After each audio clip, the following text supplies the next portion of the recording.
Alrighty, I couldn't figure out how to use their needle, so I'm doing this all by hand poking through the holes here. So I'm just working it through, lacing up the holster, and poking it through that. Pulling that through just like that, and pulling it tight. So there, it holds the two pieces of leather together, and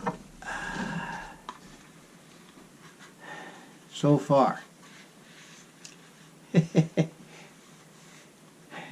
it's not a professional made holster, but I imagine there was a few in the old West that wasn't professional made.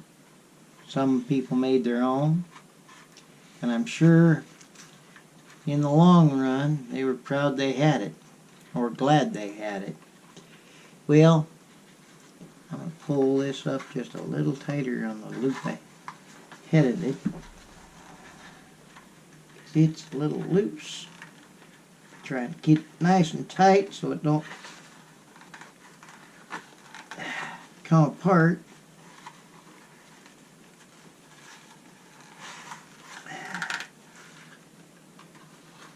There. And we'll see what we can do from there.